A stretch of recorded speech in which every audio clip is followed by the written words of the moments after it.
بسم اللہ الرحمن الرحیم الحمدللہ وکفا وسلام علی عبادہ الذین اصطفیٰ خصوصاً علی سید الرسل و خاتم الانبیاء اما بعد۔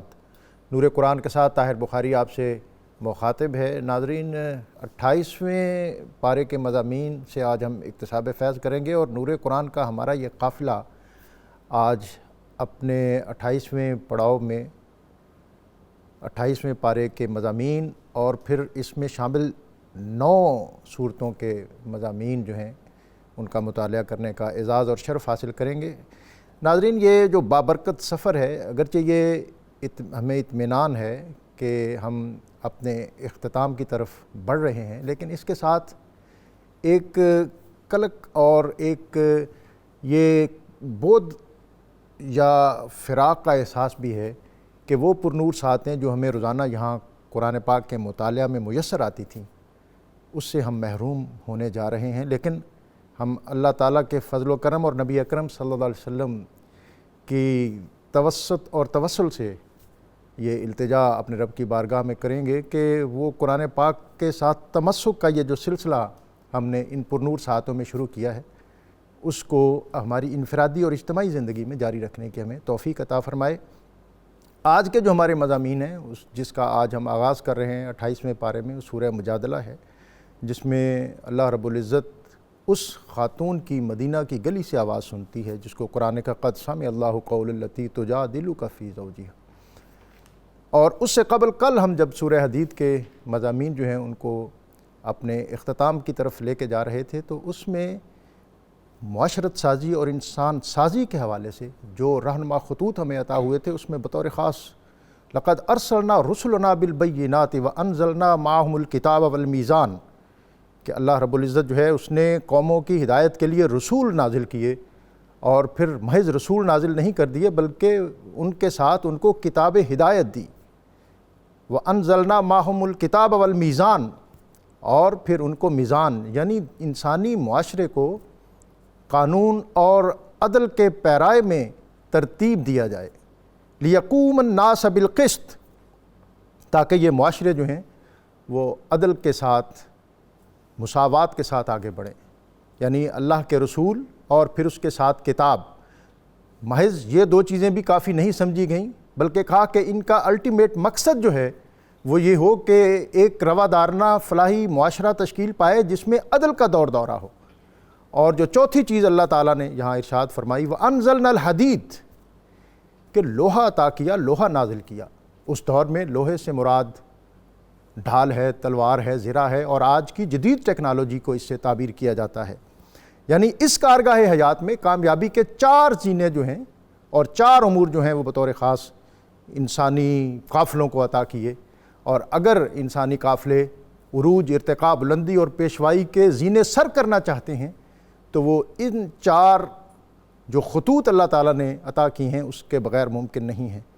آج انسانی قافلے جن راہوں پر چل رہے ہیں، اگر ان میں کہیں کوئی لغزش ہے، کہیں بودھ ہے، تو اس کا سبب یہ ہوگا کہ یہ جو 4 خطوط اور 4 حکم اللہ تعالیٰ نے ہمیں عطا کیے، ہم ان سے پوری طرح بہرہ مند ہو نہیں پا رہے۔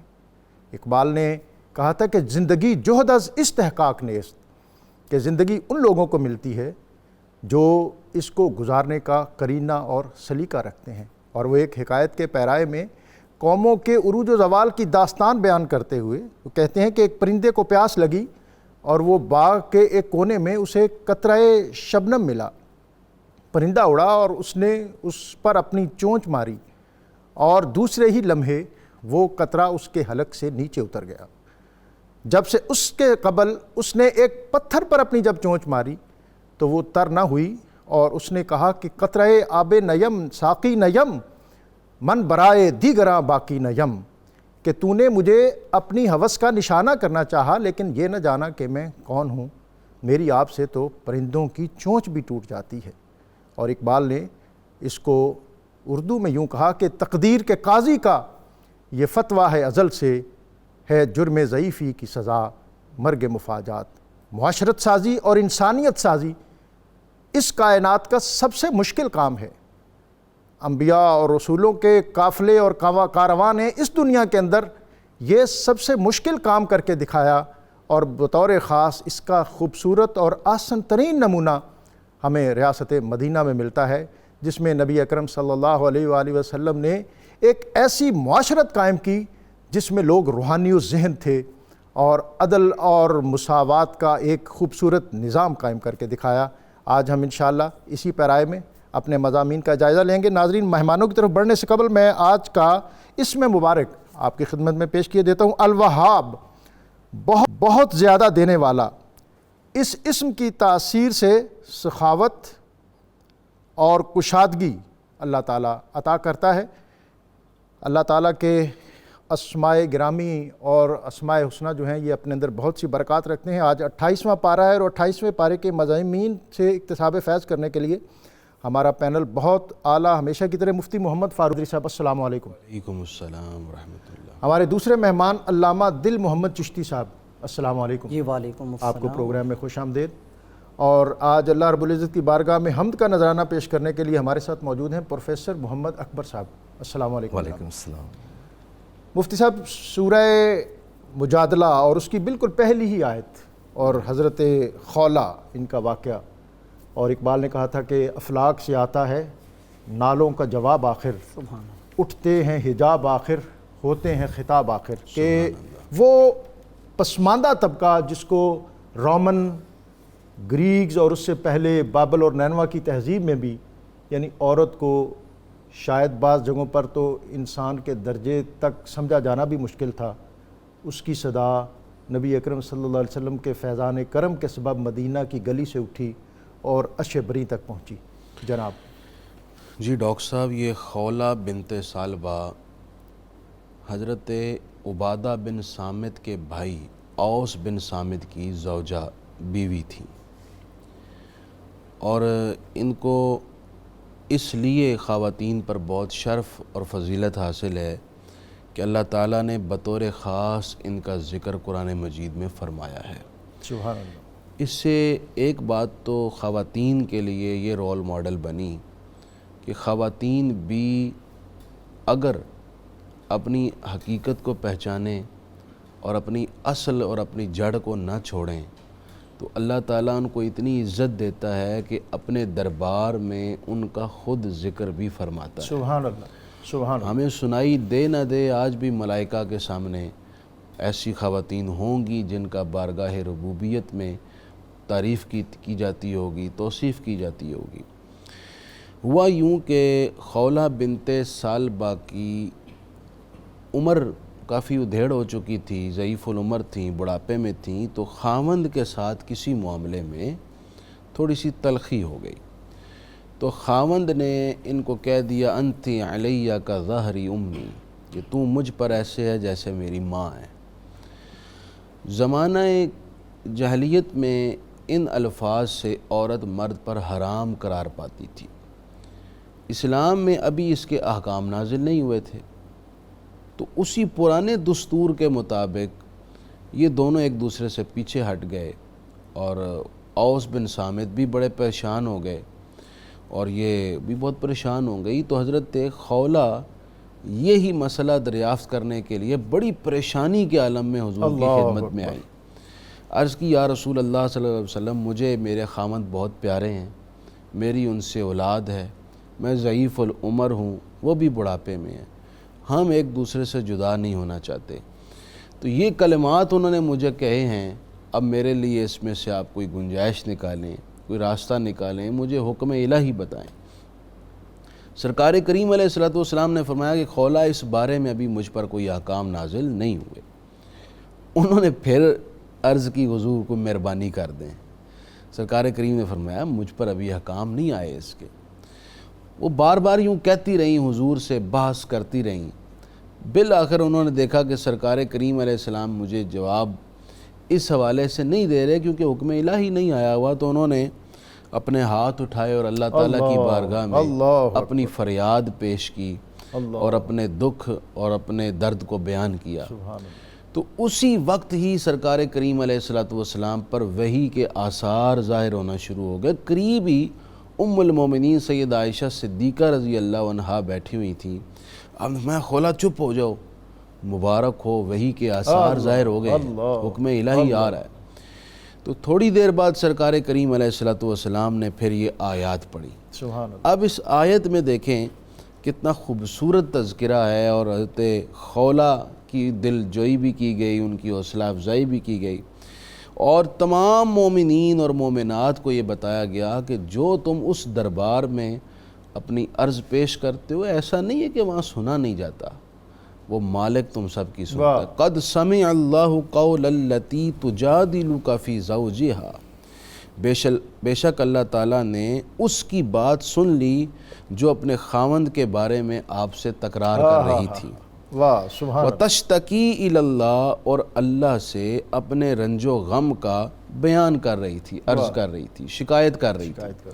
دو باتیں ڈاکٹر صاحب بڑی ضروری ہیں۔ ایک تو سرکار کریم علیہ الصلوۃ والسلام سے بحث اور تکرار کرنے کی تو کسی کو اجازت نہیں ہے۔ انہوں نے پھر کیوں کی؟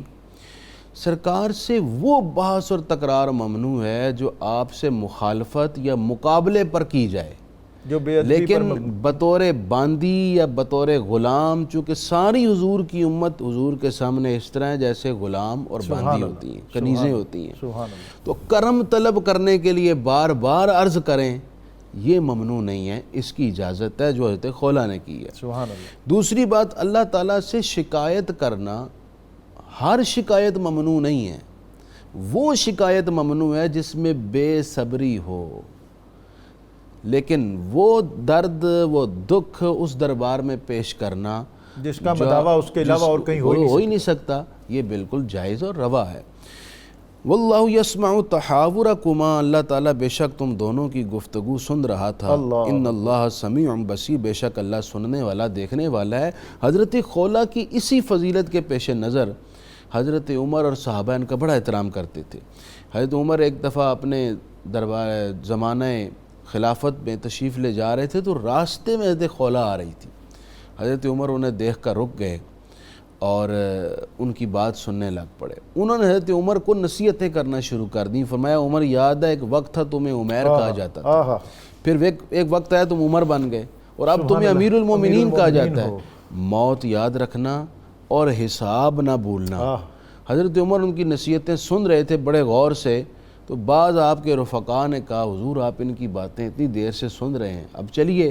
تو حضرت عمر فرمانے لگے کہ یہ وہ خاتون ہے جس کی عظمت پر اللہ نے قرآن کی آیت اتاری، اگر یہ صبح سے شام تک بھی مجھے نصیحت کرتی رہے میں کھڑا رہوں گا۔ رحمان ساعدنی یا رحمان، اشرح صدری قرآن، املأ قلبی قرآن، واسق حیاتی قرآن۔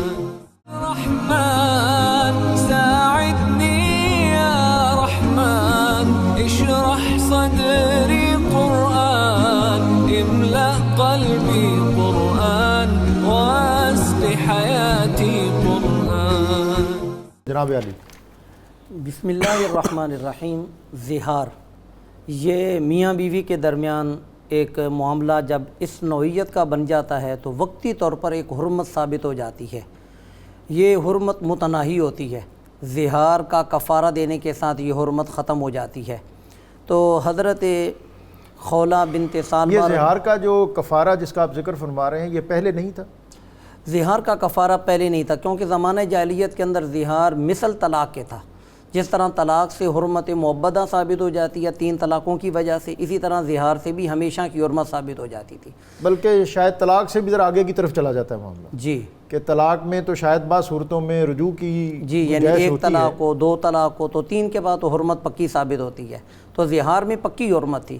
حضرت خولہ کے اس کرم طلبی کی وجہ سے اللہ نے یہ کرم فرمایا کہ اس کی حرمت کو معبدہ سے متناہی کی طرف بدل دیا، اور وہ متناہی حرمت بھی بڑی خوبصورت کہ نبی کریم علیہ السلام نے ان آیات کے نزول کے بعد حضرت خولہ کے شوہر کو بلایا اور ان کے سامنے یہ کہا کہ تم ایک غلام آزاد کرو۔ سبحان اللہ۔ انہوں نے عرض کیا یا رسول اللہ صلی اللہ علیہ وآلہ وسلم، میں غلام آزاد کرنے کی سکت نہیں رکھتا۔ تو آپ نے فرمایا اگر تم غلام آزاد نہیں کر سکتے تو پھر اس صورت کے اندر تمہیں یہ کرنا پڑے گا کہ 2 مہینے پہ در پہ تمہیں روزے رکھنے پڑیں گے۔ عرض کیا یا رسول اللہ، اس ضعیف العمری میں اس کام کی بھی استطاعت نہیں رکھتا۔ تو آپ علیہ الصلوۃ والسلام نے فرمایا ٹھیک ہے، پھر قرآن کے حکم کے مطابق تمہیں 60 مسکینوں کو کھانا کھلانا ہوگا۔ انہوں نے عرض کیا یا رسول اللہ صلی اللہ علیہ وآلہ وسلم، اس وادی میں مجھ سے بڑھ کر کوئی غریب نہیں، ایک وقت کا کھانا میسر آ جائے تو یہ بھی بڑی غنیمت ہے۔ اتنے میں رسول اللہ صلی اللہ علیہ وآلہ وسلم نے اپنی ہی بارگاہ سے ان کو 60 مسکینوں کے کھانے کے مطابق اتنے سا ان کو غلہ عطا فرمایا اور فرمایا جاؤ یہ غرباء میں تقسیم کر دو، اور تاکہ تمہاری بیوی جو تم پر حرام ہوئی ہے وہ تمہارے لیے حلال ہو جائے۔ سبحان اللہ۔ تو یہ زہار کے کفارے کے اندر 3 چیزیں ہیں کہ غلام آزاد کیا جائے، کیونکہ آج کل تو غلامی کی صورت نہیں ہے۔ اگر غلام آزاد نہیں کر سکتا تو پھر وہ 2 مہینے مسلسل لگاتار روزے رکھے گا، اور اگر یہ بھی صورتحال نہیں بن سکتی تو پھر وہ 60 مسکینوں کو کھانا کھلائے گا۔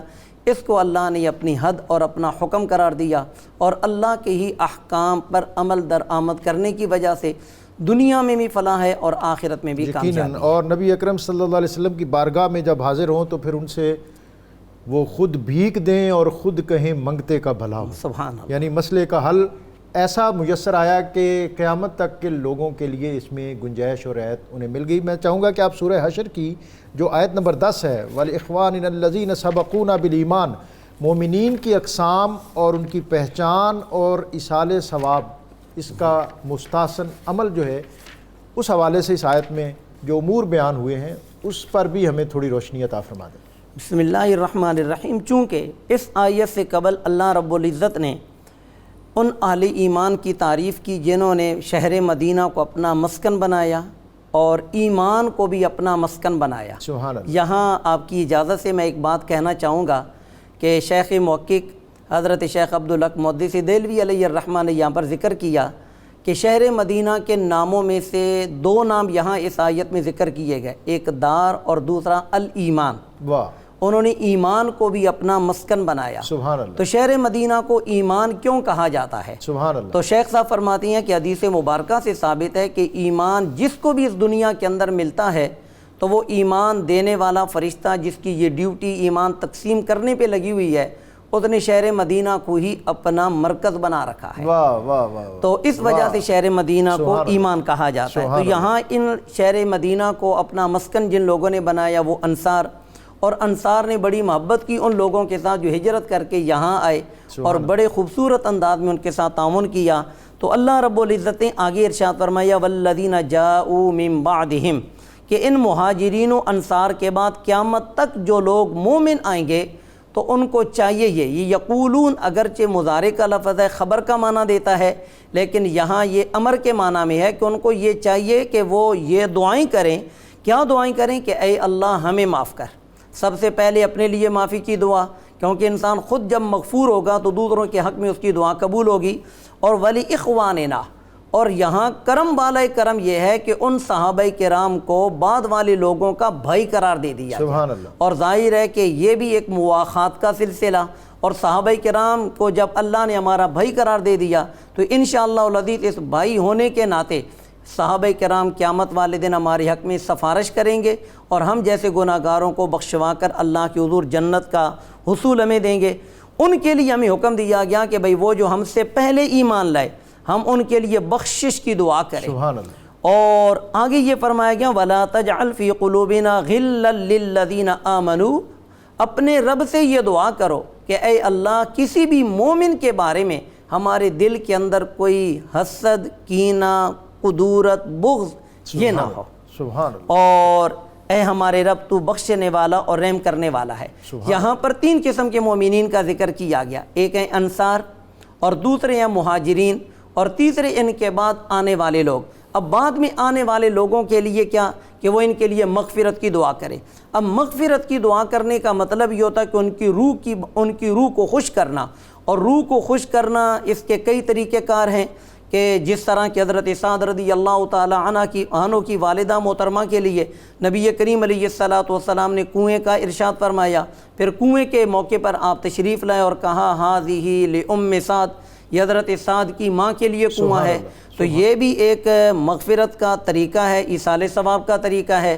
تو لہذا ایصال ثواب کے وہ تمام شرعی طریقے جن کے اندر کوئی قباحت نہیں پائی جاتی، چاہے وہ مالی ہوں یا بدنی ہوں، کسی بھی عبادت کی صورت میں ہوں، وہ شرع کے اندر درست ہیں۔ تمام ائمہ اربعہ کا اس پر اتفاق ہے۔ سبحان اللہ۔ مفتی صاحب میں چاہوں گا کہ اسی تسلسل میں جو آیت نمبر 22 تا 24 واللہ الذی لا الہ الا هو عالم الغیب والشہادہ، جی، اللہ رب العزت کی جو عزت، عظمت اور شان بیان کی گئی ہے، اس پر آپ ہمیں کوئی روشنی عطا۔ اچھا، میں ڈاکٹر صاحب جو آیات پر حضرت گفتگو فرما رہے تھے، ایک جملہ اس پر کہنا چاہتا ہوں کہ اس آیت میں اللہ تعالیٰ نے دراصل مومنین کی شناخت اور پہچان بیان کی ہے، آئیڈینٹی بیان کی کہ مومن کون ہوتا ہے۔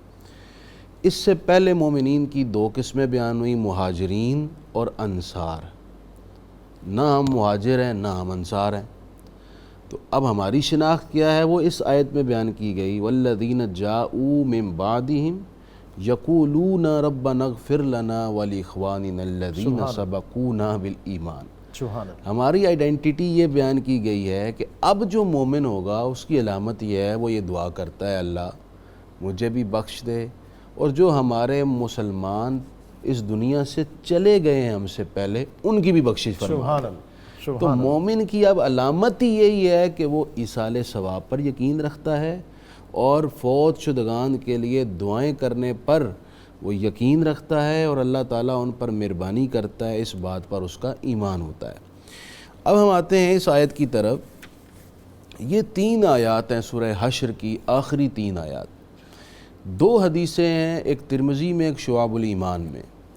ترمذی میں جو حدیث پاک ہے اس میں یہ فرمایا گیا ہے کہ جو شخص 3 دفعہ اعوذ باللہ السمیع العلیم من الشیطان الرجیم پڑھے 3 دفعہ، جناب، اور اس کے بعد سورہ حشر کی یہ آخری 3 آیات پڑھے صبح کے وقت، تو شام تک 70,000 فرشتے اس شخص کے لیے استغفار کرتے ہیں، بخشش طلب کرتے ہیں، اس کے لیے معافی مانگتے ہیں، سبحان اللہ۔ اور شام تک اگر یہ بندہ کسی بھی وقت فوت ہو گیا تو اس کو شہیدوں میں لکھ دیا جاتا ہے۔ سبحان اللہ۔ اور اگر کوئی شام کے وقت یہ پڑھے اعوذ باللہ السمیع العلیم من الشیطان الرجیم 3 دفعہ، اور اس کے بعد یہ 3 آیات پڑھے، تو صبح تک 70,000 فرشتے بخشش مانگیں گے، یہ فوت ہو گیا تو اس کے لیے شہیدوں میں نام لکھ دیا سورہ جائے گا۔ حشر کی آیت 22، 23 اور 24 3 آیات ہیں۔ اور بسم اللہ السمیع العلیم، اعوذ باللہ السمیع العلیم من الشیطان الرجیم۔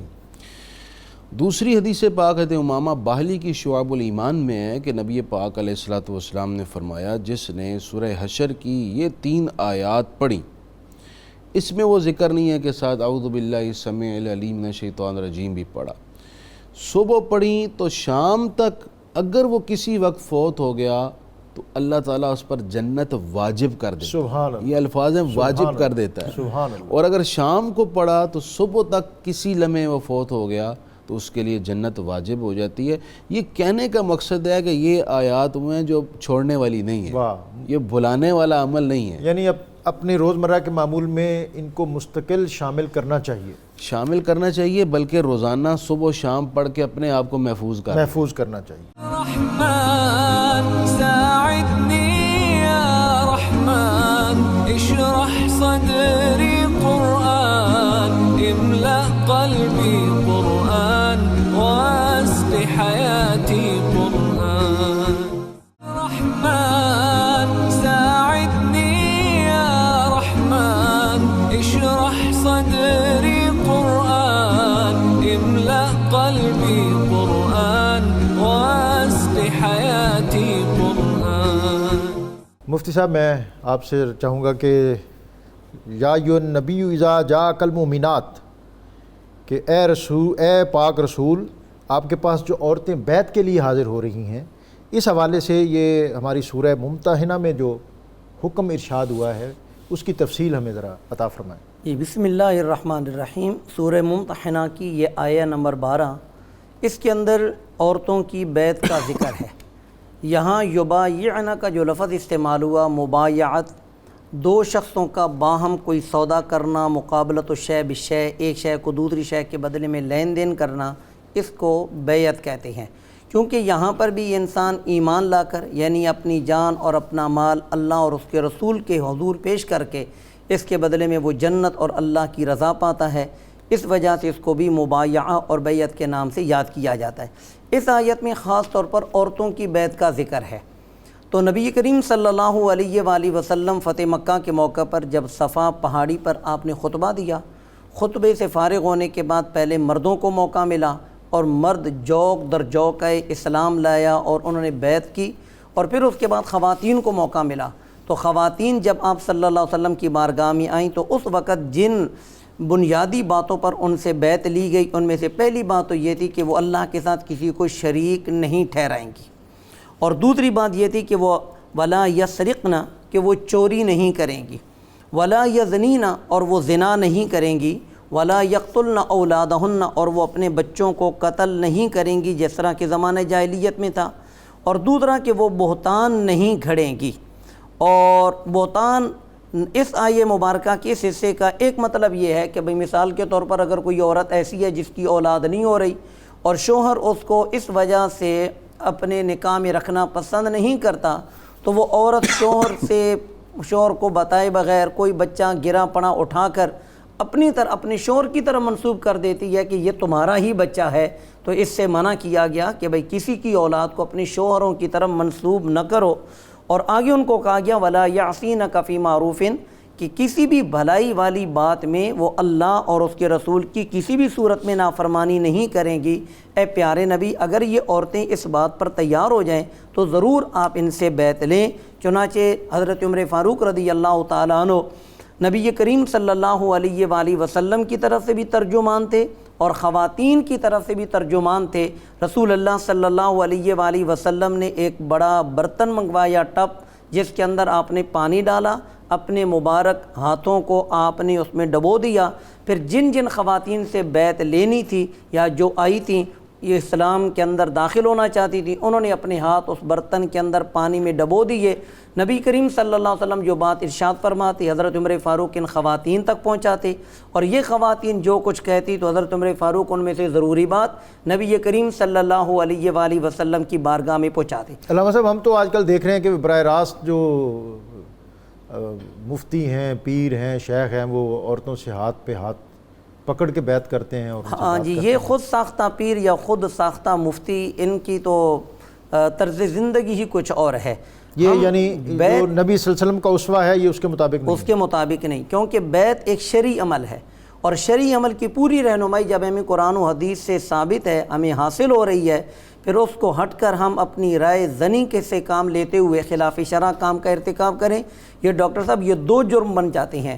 ایک تو یہ کہ عورتوں کے ساتھ ہاتھ ملانا، اور دوسرا اس کو اسلام کا نام دینا، اس کو شریعت کے مطابق لوگوں کو بتانا، یہ شریعت پر ایک جسارت ہے جو کہ سراسر ظلم ہے۔ اور یہی طریقہ یہود و نصارہ کا تھا کہ وہ اپنی رائے کو اپنا مذہب قرار دیتے تھے، تو اللہ رب العزت نے ان پر اپنا غضب اور لعنت نازل فرمائی، اور غالباً یہی وہ چیزیں ہیں جن کی وجہ سے امت دن بدن پستی کی طرف جا رہی ہے اور اپنی رائے کو ترجیح دے رہی ہے اسلام کے واضح اصول اور نصوص پر۔ ہماری ترجیح جو ہے وہ نبی اکرم صلی اللہ علیہ وسلم کا اسوہ اور آپ کے وضع کردہ خطوط ہونے چاہیے۔ بالکل، بہت شکریہ۔ رحمن ساعدني يا رحمن اشرح صدري قرآن املأ قلبي قرآن واسق حياتي قرآن رحمن ساعدني يا رحمن اشرح صدري قرآن املأ قلبي قرآن واسق حياتي قرآن واسق حياتي قرآن۔ نور قرآن میں آپ کو ایک مرتبہ پھر خوش آمدید۔ آج 28واں روزہ ہے اور 28ویں پارے کے مضامین جو ہیں ان سے ہم اکتساب علم کر رہے ہیں۔ مفتی صاحب، آج کی صورتیں 9 صورتیں اور مدنی صورتیں، اور اس میں معاشرتی احکام اور بہت زیادہ تفصیلات، میں چاہوں گا کہ آپ واقعتاً جس کو کہتے ہیں کہ سمندر کو کوزے میں بند کرنا، وہ تو بڑا مشکل ہے جی۔ بہرحال جو کچھ آپ کر سکتے ہیں۔ سورہ ممتحنہ کی آیت نمبر 12 پہ جو حضرت نے تفسیر پیش کی ہے، میں اس کے ضمن میں 1-2 باتیں کہنا چاہتا ہوں۔ ایک تو یہ کہ اس آیت سے پتہ چلا کہ مشائخ کے ہاتھ پر بیعت کرنا سنت ہے۔ سبحان اللہ۔ دوسری بات یہ پتہ چلی کہ پیر کو بیعت کرتے وقت مرید کو ان گناہوں سے توبہ کروانی چاہیے جس میں وہ مبتلا ہے. نہ کہ نئے گناہوں کوئی کی بے بنیاد رکھنی نمازی ہے چاہیے. تو اس کو توبہ کروائے وہ نماز نہیں چھوڑے گا. کوئی سود خور ہے اس کو توبہ کروائے وہ آئندہ سود نہیں کھائے گا. تیسری بات یہ ہے کہ پیر کو بیعت کرتے وقت اپنے مریدوں کے حق میں دعا کرنی چاہیے. وَاسْتَغْفِرْ لَهُنَّ. نبی پاک علیہ السلام کو اللہ تعالیٰ نے فرمایا محبوب آپ ان کو بیعت کر کے ان کے حق میں دعا فرمائیں. تیسری بات یہ پتہ چلی کہ اپنے لیے توبہ کرنا یہ واجب ہے اور دوسرے کے ہاتھ پر توبہ کرنا یہ بھی محمود عمل ہے، جیسا کہ ان صحابیات نے حضور علیہ السلام کی بارگاہ میں توبہ کی. اور آخری بات یہ کہ بیعت کی 4 قسمیں ہوتی ہیں. ایک بیعت اسلام صحابہ نے یہ بھی کی، ایک بیعت خلافت صحابہ اکرام نے یہ بھی کی، تیسری ہوتی ہے بیعت تقوی اور چوتھی ہے بیعت توبہ. جو آج کل مریدین اپنے مشائخ کے ہاتھ پر بیعت کرتے ہیں وہ ہوتی ہے تقوی اور توبہ کی بیعت، کہ وہ اپنے پیر کے ہاتھ پر ہاتھ رکھ کے وعدہ کرتے ہیں کہ آئندہ ہم نیکی کی راہ پر چلیں گے، برائی سے اجتناب کریں گے اور فلاں فلاں بدی کی راہوں کو چھوڑ کر اللہ کی طرف آپ کی رہنمائی میں آئیں گے. اور اس کو اختیار کرنا ایک مستحسن عمل ہے. مستحسن عمل. میں مفتی صاحب آپ سے چاہوں گا کہ آج کے جو مضامین ہیں اس حوالے سے پیغام دے دیں. آج ہم نے 28واں پارہ 28ویں پارے کا جب آغاز ہوا تو حضرت خولہ بنت ثعلبہ رضی اللہ تعالیٰ عنہ ایک خاتون کے ذکر سے آج کے ہمارے پروگرام کا آغاز ہوا. اور 28ویں پارے کا اختتام اگر ہم دیکھتے ہیں تو اس کے آخر میں جو آیت ہے تو انتہائی پاکیزہ ہستی حضرت مریم بنت عمران رضی اللہ تعالیٰ عنہ ان کا تذکرہ موجود ہے. تو لہذا یہ خواتین اسلام کو ایک بہت بڑا اعزاز حاصل ہے کہ قرآن مجید فرقان حمید میں اللہ رب العزت نے ایک پارے کا آغاز بھی خواتین کے ذکر سے کیا اور ان کا اختتام بھی خواتین کے ذکر پر کیا. سبحان اللہ. اور خواتین کو یہ ساری عزت اعزاز اور برکتیں اسلام کے اسلام کے سبب اور نبی اکرم رسول محتشم صلی اللہ علیہ وسلم کے وجود سعید کی برکتوں سے عطا ہوئیں. کس نے ذروں کو اٹھایا اور دریا صحرا کر دیا، اور کس نے قطروں کو ملایا اور دریا کر دیا. کس کی ہمت نے یتیموں کو کیا در یتیم اور غلاموں کو زمانے بھر کا آقا کر دیا.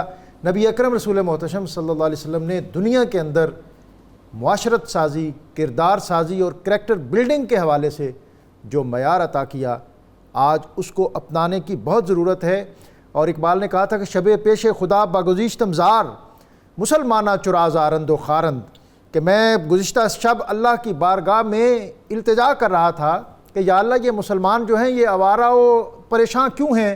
ندا آمد نمی دانی کئی قوم دل دارند و محبوب ندارت. آواز آئی کہ یہ قوم جو ہے یہ دل تو رکھتی ہے لیکن انہوں نے دلوں کے محبوب محمد مصطفیٰ کریم صلی اللہ علیہ وسلم کے ساتھ اپنا ناطہ توڑ لیا ہے.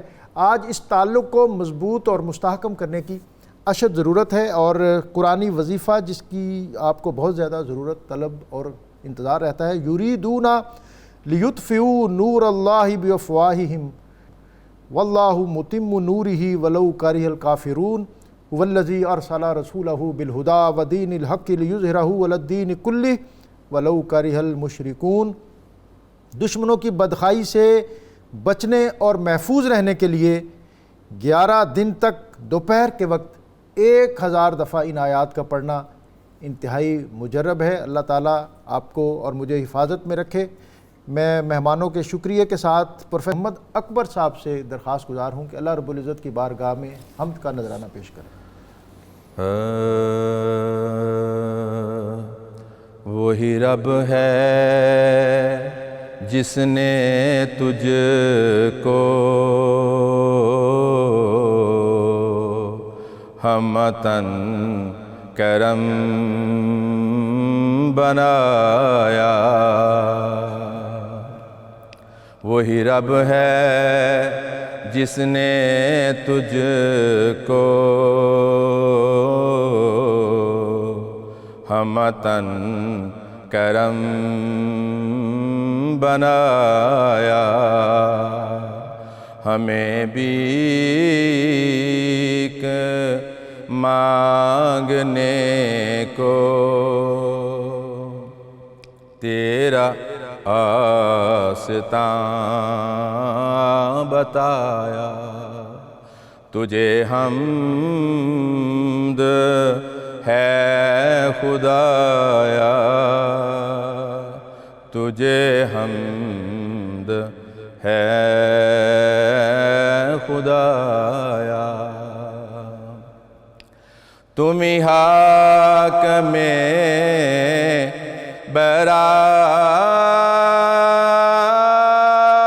برایا تم ہی قاسم عطایا تم ہی حاکم برایا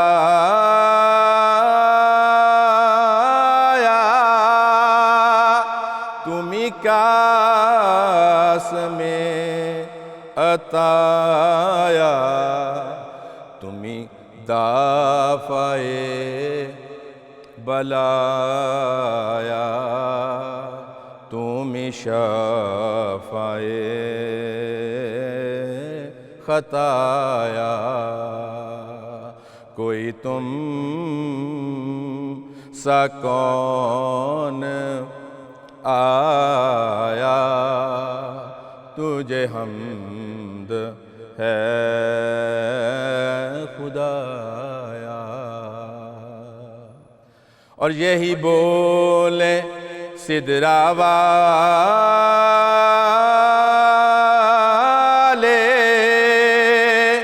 چمنے جہاں کے تھالے یہی بولے سدرا والے